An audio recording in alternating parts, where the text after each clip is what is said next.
The great hall of Axiom Prime Station stretched out like a crystal cave. 12 different alien species sat in their special seats, each made for their unique bodies. The Vorthak looked like giant crabs with too many claws. The ethereal beings glowed like living stars. The hive queens buzzed and clicked with their insect sounds. All of them stared down at the small group of humans sitting in the center. Dae-ho Kim sat perfectly still in his simple black uniform. His weathered face showed nothing as the aliens talked about humanity like they were discussing pets. Next to him, Dr. Sora Park took notes on her tablet, recording every word for Earth's records. The Vorthak Chancellor raised his massive claw and pointed at the holographic display floating above them. It showed human colonies spreading across the galaxy like dots of light. "Look how they multiply," he said, his voice grinding like rocks. "These primitive mammals breed without control. They take systems that should belong to more advanced species." The other aliens made their agreement sounds. The ethereal collective's representative pulsed brighter. "Humans lack spiritual growth," it said in a voice like singing crystals. "They are too young, too crude for true galactic citizenship. They need guidance." The crystalline resonance chimed together in harmony. "Their technology is borrowed and basic. Their culture is violent and chaotic. They cannot be trusted with freedom." One by one, each species explained why humans needed to be controlled. They spoke about Resolution 2847 like it was a gift. Under this new law, humans could only live on their current 127 worlds. No more expansion, no more growth. Alien overseers would watch every human planet. Every piece of human technology would need alien approval before humans could use it. Dae-ho listened to it all. 50 years of peaceful trade, 50 years of helping alien species solve problems, 50 years of sharing knowledge and culture. And this was their reward. The Hive Queen's speaker stood up on her 6 legs. "The vote is clear," she buzzed. 11 species agree. Only humans disagree. The resolution passes. You will accept these terms or face the consequences." The hall fell quiet. All eyes turned to Dae-ho Kim. He had been Earth's ambassador for 10 years. He had made friends among some of these species. He had hoped for better. Slowly, Dae-ho stood up. His boots clicked on the crystal floor as he looked around the great hall. "Dr. Park," he said quietly, "please record this moment for our children to see." Sora's fingers moved across her tablet. The recording light turned red. "Honored members of the Galactic Council," Dae-ho began, his voice carrying clearly through the vast space. "For 50 years, humanity has sought friendship among the stars. We came to you with open hands and curious minds. We shared our art, our science, our dreams. We helped solve problems that had troubled your species for centuries." The aliens shifted in their seats. Some looked uncomfortable. "We asked only to be treated as equals," Dae-ho continued. "Instead, you see us as children who need parents. You see us as threats to your comfortable order. You fear our growth because it changes, things you prefer to keep the same." The Vorthak Chancellor's claws scraped against his chair. "You cannot deny your aggressive expansion." "We expand because we grow," Dae-ho cut him off. "We grow because we dream of tomorrow being better than today. That frightens you because you stopped dreaming long ago." The ethereal being pulsed angrily. "You speak out of turn, young species, accept our wisdom or what?" Dae-ho's voice grew harder.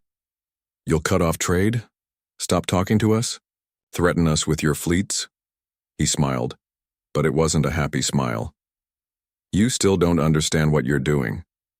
Dae-ho walked to the center of the hall where the holographic display still showed human space. "The Earth Federation hereby withdraws from all Galactic Council proceedings.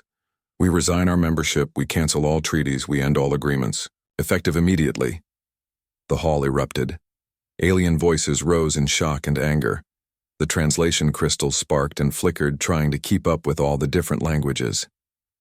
"You cannot survive without us," the Vorthak Chancellor roared. "Our trade networks, our protection, our technology. You need all of it." Dae-ho turned back to face them all. "We survived ice ages that lasted thousands of years. We survived plagues that killed half our species. We survived wars that burned our world. We survived the empty void of space to reach your stars. His voice grew quiet, but somehow more frightening. We survived all of that before we met you. I think we'll manage. Sora Park closed her tablet and stood up. Other human diplomats and staff began gathering their things. The aliens watched in growing alarm as the humans prepared to leave. This is madness, the Hive Queen buzzed. You throw away centuries of progress for pride. No, Daiho said, stopping at the great doors of the hall. We throw away the illusion that you ever saw us as anything more than interesting pets. He looked back one last time. We came to this table as friends seeking equals. We found parents who see us as unruly children. Perhaps it's time we stopped asking for permission to be what we are. The massive doors began to slide open. Beyond them waited the human shuttle that would take them back to Earth space. Wait! The ethereal being's voice cracked like breaking glass. What of the trade agreements? The research partnerships? The cultural exchanges? Daiho paused in the doorway. What of them? You just voted to treat us like prisoners in our own homes. Did you think we would smile and thank you for the cage? But the stability of the galaxy, another alien began, will survive without us telling you how to manage it. Daiho finished. You are ancient species with great wisdom. Surely you can handle things without the primitive mammals. As the human delegation walked through the doors, their footsteps echoed in the crystal hall. Behind them, 12 alien species sat in stunned silence, trying to understand what had just happened. The humans were leaving, all of them, forever. For the first time in galactic history, a species had chosen exile over submission. The Galactic Council had expected gratitude for their generous offer of control. Instead, they faced empty seats and a quiet that felt more dangerous than any threat. Outside the Great Hall, Daiho Kim looked through the station's viewing port at the stars beyond. Somewhere out there, humanity would find its own path among those distant suns. They had tried joining the galactic community as junior partners. Now they would see what humanity could build on their own. 6 months had passed since the humans walked out of the Galactic Council. At first, the alien species thought it was just angry words. Humans would come back when they realized how much they needed galactic civilization. They were wrong. Ji-Woo. Han stood in the control center of Nexus Trading Hub, watching the departure boards with growing worry. Red lights blinked everywhere, canceled flights, empty docking bays, silent communication channels. The massive space station that had been the galaxy's busiest trading post was becoming a ghost town. Another human convoy just left Sector 7, her assistant reported. That's the 15th one this week. Ji-Woo nodded sadly. She had managed the human quarter of Nexus for 12 years. She had watched human families build lives here, start businesses, make friends with aliens from across the galaxy. Now they were all leaving, packing up everything they had built. The resonants were the first to panic. These crystal beings spoke through musical sounds that other species couldn't understand. For decades, they had relied on human-made translation devices to talk to anyone else. The devices were so good that most aliens forgot they existed. Now the translators were breaking down and no one knew how to fix them. The resonant representative to the Galactic Council hadn't been properly understood in weeks. Their beautiful, crystal songs just sounded like noise to everyone else. Across the galaxy, similar problems were appearing everywhere. The Vorthak Empire discovered that their massive war fleets needed human-made parts for engines and weapons. The Ethereal Collective found that their energy beings couldn't interact with most alien technology without human interface devices. The Hive Queens learned that their bioships worked so well because human engineers had fixed a few small problems years ago. Hyunjae Cho piloted her cargo ship through the hyperspace lanes one last time. The Morning Star was loaded with personal belongings from human families leaving Vorthak space. Children's toys, family photos, wedding gifts, the small things that made a house a home. Her communication panel lit up constantly. Alien companies begged her to stay. They offered triple wages, special benefits, anything to keep human workers and engineers. Hyunjae ignored them all. The decision had been made at the highest levels of Earth government. Every human civilian in alien space was coming home. The operation was called Homecoming, and it was the largest movement of people in galactic history. Over 40 million humans lived and worked in alien space. Getting them all back to human territory safely required military precision and perfect timing. Boram Yang coordinated the massive effort from Earth's orbital command center. His screen showed thousands of ships moving in carefully planned patterns. Generation ships that could carry whole cities. Converted cargo haulers packed with families. Even luxury cruise liners pressed into service as evacuation transports. Convoy. Delta 7 has cleared ethereal space, one of his officers reported. No incidents. Convoy Echo 3 requests permission to engage alien escort ships, another voice called out. Boram frowned. What's the situation? Ethereal collective ships are trying to board the passenger liner New Busan for safety inspections. Captain Lee is refusing to allow it. This was the problem Boram had been expecting. The aliens couldn't accept that humans were really leaving. They kept trying to interfere, claiming they were just worried about human safety. But everyone knew the real reason. Panic. Tell Captain Lee that Admiral Taemin Lee's standing orders are in effect, Boram said. Any alien ship that tries to board a human vessel will be considered hostile. The Earth Federation destroyer Incheon was escorting that particular convoy. When the ethereal collective ship moved to intercept the passenger liner, the Incheon moved to intercept them. The engagement lasted 97 seconds. The alien ship was twice the size of the human destroyer and had shields that could stop asteroid impacts. It should have been no contest. Instead, the Incheon disabled the alien vessel so quickly that most people missed what happened. Human weapons cut through alien shields like they weren't there. Human targeting systems hit weak points that shouldn't have been visible. Human engines and reactors produced power levels that made alien sensors scream warnings about impossible readings. The ethereal ship was left drifting powerless, while the Incheon continued escorting the convoy without even slowing down. The message was clear. Humans had been holding back for 50 years. Word of the engagement spread quickly through alien communication networks. The species that had dismissed humans as primitive mammals suddenly realized they had no idea what human military technology could actually do. More incidents followed. Vorthak patrol ships tried to stop human cargo convoys and found themselves outgunned by simple escort vessels. Hive Queen bioships attempted to surround human transports and discovered that human ships could detect and target them from impossible distances. Each time the humans gave the same message. Your concern for me our safety is noted but unnecessary. Stay away from our people. The alien species began to understand that they weren't watching a retreat. They were watching a controlled withdrawal by a military force that had been hiding its true capabilities for decades. In the Galactic Council chambers, emergency sessions were called daily. The economic reports got worse each week. Trade between alien species was collapsing without human networks to facilitate it. Technology failures were spreading as human-maintained systems broke down. Even simple things like food distribution were becoming problems without human logistics expertise. We have to do something, the Vorthak Chancellor demanded. Our empire is falling apart.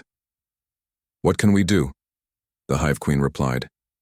We voted to control them, and they chose to leave. We cannot force them to return, can't we? The ethereal representative pulsed angrily. Our fleets outnumber theirs. Our technology is older and more advanced. The crystalline Dominion's speaker chimed softly. Did you see the report from the Incheon incident? Their single destroyer disabled our allies' heavy cruiser in 97 seconds. Perhaps our technology is not as advanced as we believed. The truth was becoming clear to everyone. Humans hadn't been learning from alien technology for 50 years. They had been improving it, quietly, and without permission. Every device they touched worked better afterward. Every system they maintained ran more efficiently. Every problem they solved stayed solved. The primitive mammals had been teaching the teachers, and none of them had noticed. By the end of the 6th month, the last human civilian had left alien space. 40 million people safely returned to human territory. The galaxy's trade networks were collapsing. Ancient rivalries between species were returning as humans were no longer there to serve as neutral mediators. And in the empty space where human colonies used to be, automated beacons transmitted the same message over and over. This system is under Earth Federation protection. All non-human vessels must maintain a minimum distance of 50 astronomical units. No exceptions. The aliens tried to find Earth, to negotiate, to understand what humans wanted. But when their ships reached the Sol system, they found it empty, except for those same automated warnings. Earth was gone. All the human worlds were gone. 47 billion people had simply vanished from galactic maps. The galaxy was learning what it felt like without the species they had tried to control. 1 year after humanity vanished from galactic space, the silence had become deafening. What used to be busy star lanes now carried only scattered alien ships moving between increasingly isolated worlds. The galaxy was fragmenting and ancient. Hatreds were returning without human mediators to keep the peace. Sung-Ho Park watched the disaster unfold from his hidden observation post in the Kepler 442 system. He had been the human ambassador to the Hive Queens for 8 years before the EDA withdrawal. Now he monitored their communications and tried not to feel sorry for his former colleagues. The Hive Queens were dying. Their massive city ships, each one home to billions of insectoid beings, were experiencing cascading system failures. The bioengineered organisms that formed their technology were becoming sick and weak. Food production was dropping. Life support systems were failing. Sung-Ho remembered a casual conversation he'd had with Queen Zakth 5 years ago. She had been complaining about power fluctuations in her city ship's primary energy grid. Sung-Ho had offered to take a look, and within a few hours he had identified several bottlenecks in their energy distribution network. Just small inefficiencies, he had told her. Easy to fix. The Queens had been grateful for his help, but never bothered to understand what he had actually done. They assumed their biotechnology was perfect and that humans had just cleaned up some minor details.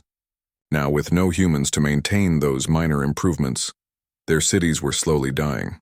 Sung-Ho's reports went back to Junseok Lim at Human Intelligence Services.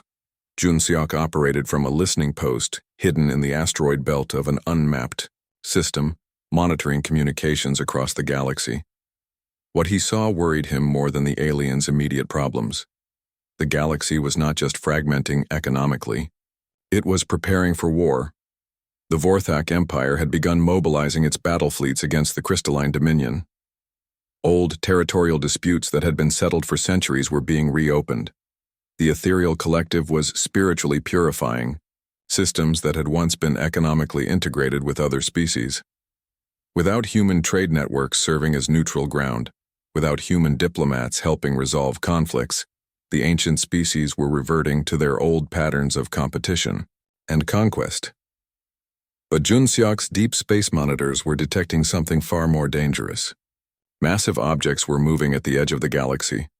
They traveled too fast and too purposefully to be natural phenomena. The readings matched descriptions in the oldest alien databases, descriptions that most species had dismissed as mythology. Dr. Mi-Young Kwan was making her own disturbing discoveries on the dead world of Kepler 438b. The Galactic Council had classified the planet as typical precursor ruins, nothing of interest. Most alien archaeological teams had spent a few days cataloging obvious artifacts before moving on to more promising sites. Mi-Young had been studying the ruins for 3 years. Human curiosity drove her to examine things that other species had overlooked. Deep beneath the planet's surface, she found chambers that the other archaeologists had missed entirely. The walls were covered with star maps showing over 3,000 worlds that the Galactic Council had never explored. But more importantly, they contained warnings about something called the Convergence, a threat that appeared every 50,000 years to reset galactic civilization. According to the ancient records, the next convergence was overdue. The precursor. Ruins told a story that chilled Mi-Young's blood. Advanced civilizations arose, grew powerful, and then vanished completely. The cycle had repeated dozens of times over millions of years. Each time, something came from the void between galaxies. To harvest all technological life, the current galactic species weren't the first to achieve interstellar civilization.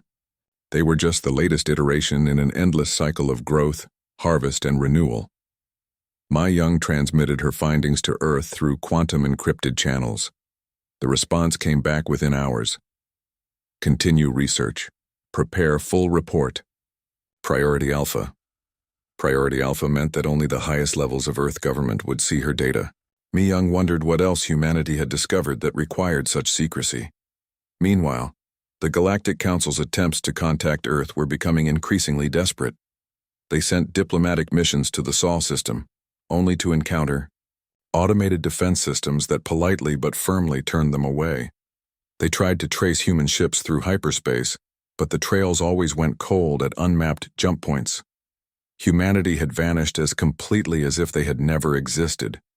47 billion people, hundreds of worlds, thousands of ships, all gone without a trace. The Vorthak Chancellor finally admitted what everyone was thinking during an emergency council session. We have no idea where they went or how they disappeared. Our long-range sensors detect no human activity anywhere in explored space. Perhaps they left the galaxy entirely, suggested the ethereal representative, its light pulsing with uncertainty. Impossible, chimed the crystalline Dominion's speaker. No species has ever developed intergalactic travel capability. No species we know of, corrected the Hive Queen representative. We thought we knew human capabilities as well. The uncomfortable truth was that none of them had really understood humanity at all. For 50 years they had seen humans as eager students learning from superior alien teachers. They had missed the fact that humans were actually reverse engineering and improving everything they touched. Jun Seok Lim compiled his intelligence reports with growing alarm.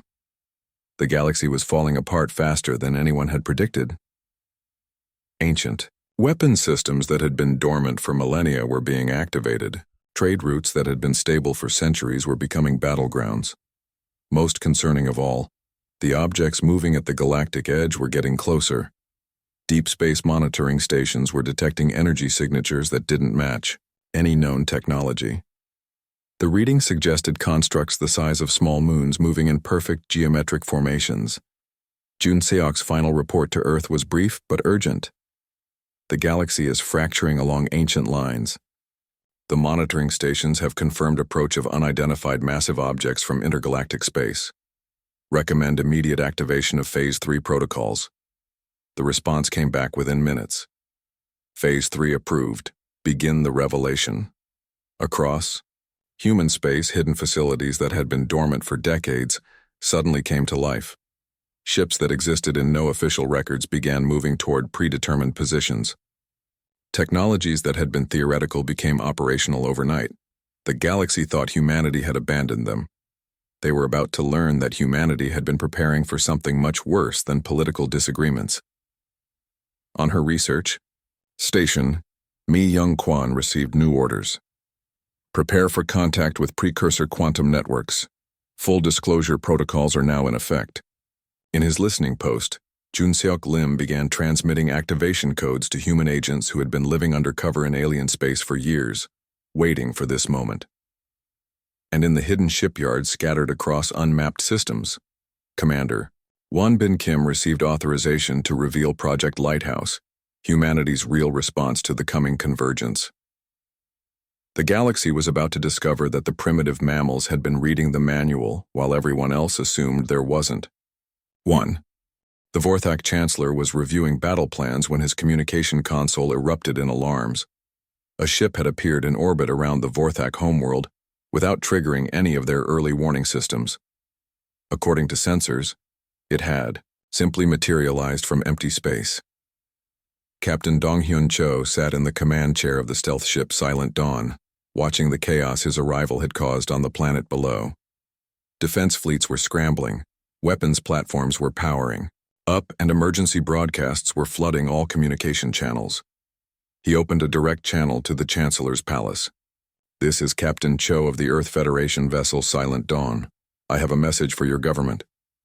The response came quickly, transmitted on the emergency diplomatic frequency. This is Chancellor Vextar. How did you penetrate our defense? Grid? What do you want?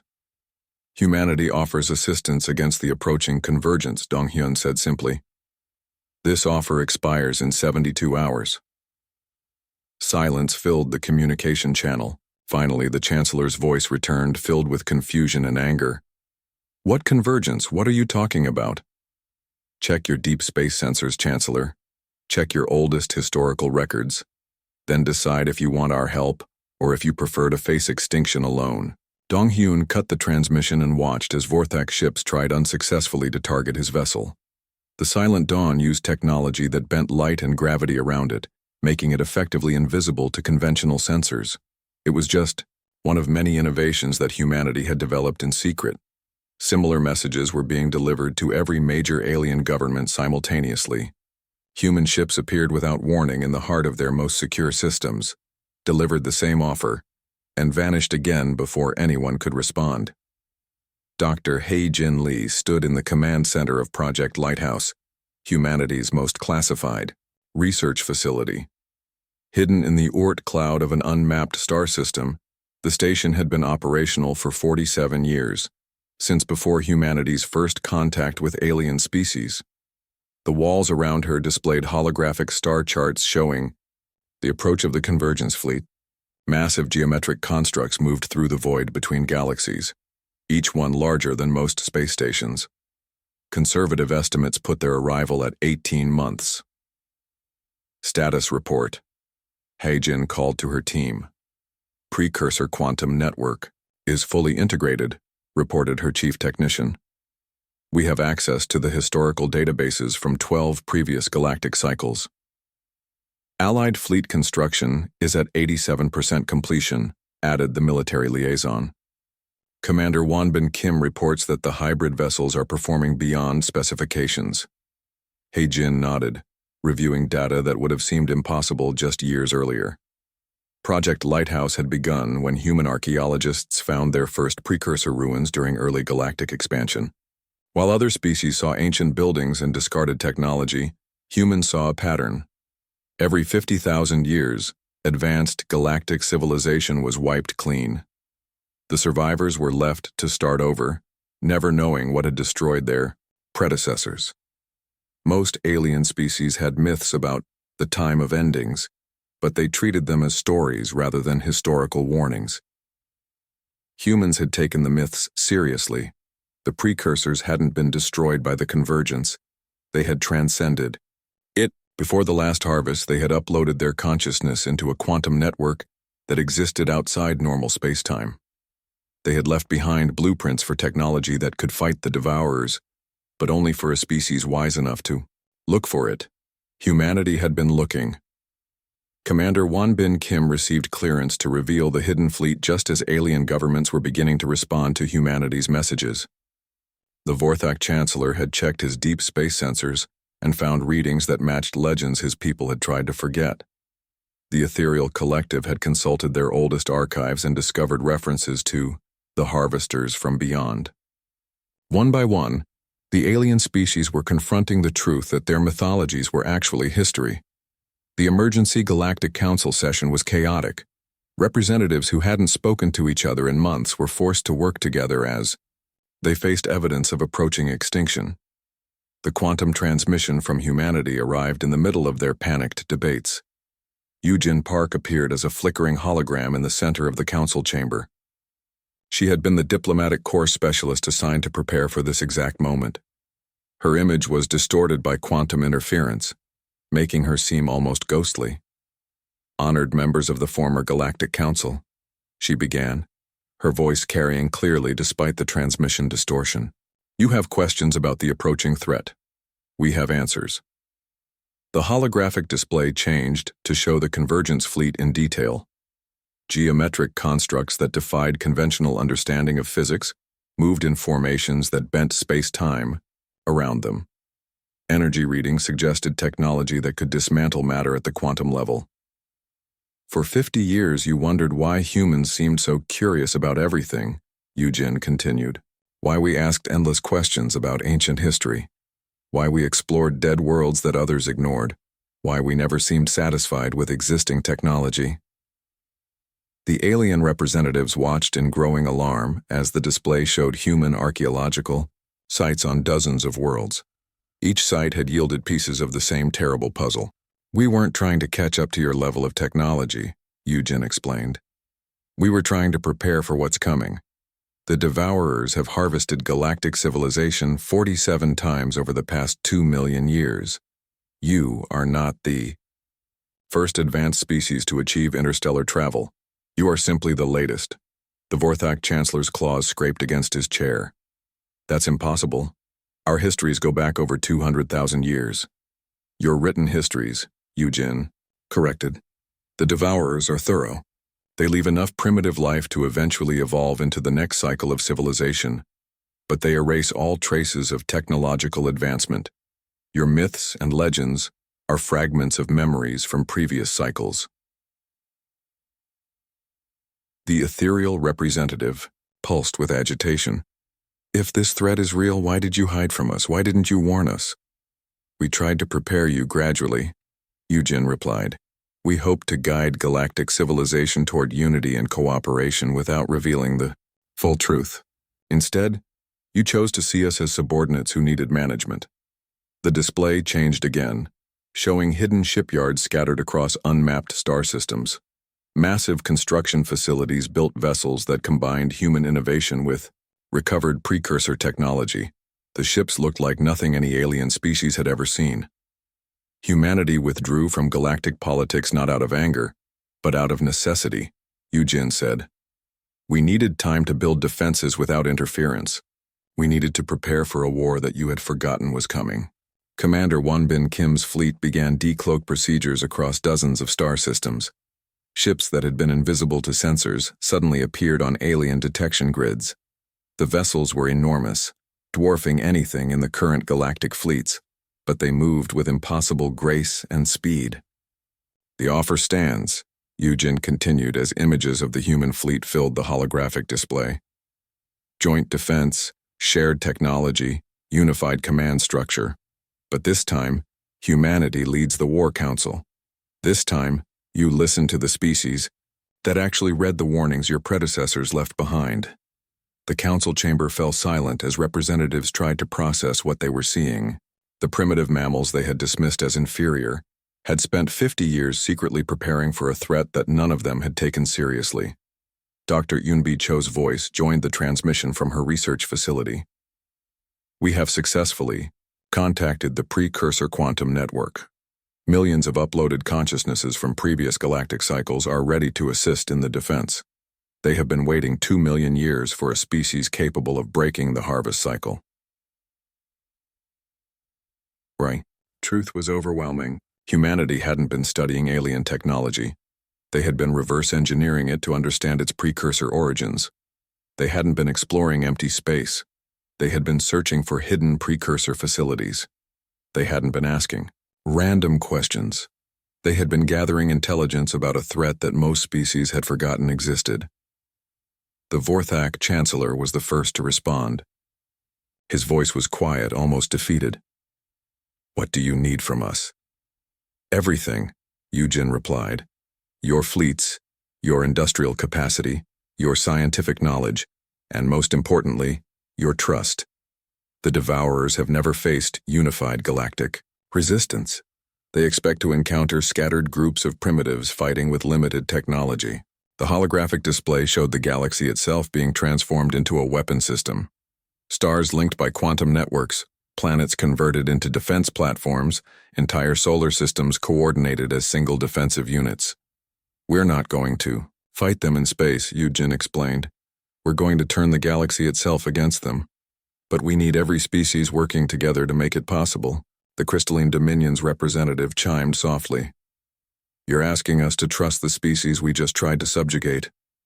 "No," Eugen corrected. "We're asking you to trust the species that spent 50 years protecting you from a threat you didn't know existed. The choice is yours, but time is running out." The Convergence fleet had crossed. 6 months before the Convergence fleet would reach inhabited space, the galaxy had transformed into something unprecedented. The Joint Command Center, built inside, a hollowed-out asteroid in the Kepler 442 system, hummed with activity as species that had barely tolerated each other now worked together for survival. Supreme Allied Commander In-Ho Kim stood before the massive tactical display, watching as the largest fleet in galactic history took shape. Human ships formed the backbone of the force, but Vorthak battlecruisers flew alongside ethereal energy vessels, while crystalline Dominion shield ships protected swarms of Hive Queen biofighters. Status report. In-Ho called to his mixed species. Command staff. Battle Group Alpha is at full operational status, reported a Vorthak admiral whose claws had been modified to operate human control interfaces. Hybrid weapon systems are performing at 112% of projected efficiency. Quantum network integration is complete across all major systems. Added an ethereal communications specialist whose energy form had learned to interface directly with human computer networks. Response time between galactic sectors is now measured in microseconds. In-Ho nodded, reviewing deployment patterns that would have been impossible without unprecedented cooperation. The challenge hadn't been politics. Once the alien species understood the convergence threat, they had agreed to human leadership quickly enough. The real challenge had been making their technologies work together. Dr. Na Young Park led the integration efforts from her laboratory deep within the command center. Her team included the galaxy's brightest minds from every species, working to combine technologies that had developed independently for millions of years. The breakthrough came when we stopped trying to force compatibility, Na Young explained to a group of visiting commanders. Each species developed technology optimized for fighting themselves. The Vorthak built weapons to penetrate Vorthak armor. The Ethereals designed shields to stop ethereal energy attacks. She gestured to a hybrid weapon mounting that combined Vorthak kinetic accelerators with ethereal energy focusing systems and human targeting computers. But the Devourers aren't any of our species. They use completely different principles. Our individual technologies were obsolete before the war even started. The hybrid systems were proving devastatingly effective. Vorthak bioships enhanced with human neural interfaces could regenerate damage faster than ever before, while coordinating perfectly with allied forces. Crystalline Dominion energy shields became offensive weapons when combined with human mathematical models for energy focusing. Battle Group Sigma, under Commander Seung-Jun Lee, served as the testing ground for these new technologies. His mixed fleet conducted increasingly aggressive probes against Devourer scout units at the Galactic Rim, learning enemy tactics and capabilities. They're efficient but predictable, Seung-Jun reported during his latest briefing. The Devourers use the same attack patterns they've employed for millions of years. Their technology is incredibly advanced, but they haven't adapted their strategies because they've never needed to. The engagement recordings showed Devourer units moving in perfect geometric formations, their reality-warping weapons dismantling matter at the quantum level, but they responded to threats exactly as they had in previous convergences, following protocols that were older than most stars. They expect scattered resistance from primitive species using basic technology, Seung-Jun continued. They're not prepared for coordinated defense using hybrid systems they've never encountered. Dr. Yoonbi Cho's team had made the most important breakthrough of all. Working with recovered precursor technology, they had successfully contacted the quantum network, where millions of uploaded consciousnesses waited. The precursors hadn't been destroyed. They had transcended physical existence to escape the harvest cycles. The Devourers aren't invincible, Yoonbi explained to the command staff. They're gardeners maintaining galactic civilization at a level that poses no threat to universal stability. But they've grown complacent over millions of years. They follow the same patterns because those patterns have always worked. The precursor network revealed the Devourers' greatest weakness. They had never encountered unified galactic resistance. Previous civilizations had always fractured under pressure, fighting as individual species rather than coordinating their efforts. Every previous convergence followed the same pattern, Yoonbi continued. The Devourers would arrive, advanced. Species would retreat to their homeworlds and each would fall separately. They're not equipped to handle a galaxy that fights back as a single organism. Using precursor knowledge, humanity began implementing their ultimate strategy. The quantum network that connected ancient sites across the galaxy was expanded and enhanced, linking every star system in inhabited space. When the Devourers arrived expecting to face scattered fleets, they would instead encounter a galaxy that could coordinate its defense instantaneously across any distance. The transformation was staggering in scope. Entire star systems were converted into defensive platforms. Stellar engineering projects redirected the energy output of suns into massive weapon arrays. Planets were hollowed out and filled with quantum computers that could process tactical data for millions of ships simultaneously. Commander In-Ho Kim's final briefing was broadcast to every world in the Alliance. For 2 million years, the Devourers have harvested galactic civilization because we fought as individuals. Today, we show them what happens when a galaxy learns to fight as one. The preparation was nearly complete. Hybrid technologies had proven themselves in battle. The quantum network linked every allied system into a single coordinated defense grid. The precursor consciousnesses provided strategic knowledge spanning dozens of previous convergences, but the real test would come when the Devourer main fleet arrived. Deep space monitors detected the approaching force, reality warping constructs, the size of small moons moving in formations that bent spacetime around them. Energy signatures suggested technology that could dismantle entire star systems, reducing matter to its component particles for easier harvesting. The convergence fleet crossed into the galaxy's outer rim, and every star in the local cluster flickered, in unison, a coordinated greeting from a civilization that had finally learned to defend itself. In the command center, In-Ho Kim watched the tactical display as Devourer scouts encountered their first surprise. Instead of the scattered, uncoordinated resistance they expected, they faced defensive networks that responded instantly to their presence. Human-designed early warning systems detected them the moment they entered normal space. Alien weapons, fired with perfect coordination, targeting specific weak points that the precursors had identified. All battle groups report ready, his tactical officer announced. Quantum network is operating at full capacity. The galaxy is unified and waiting.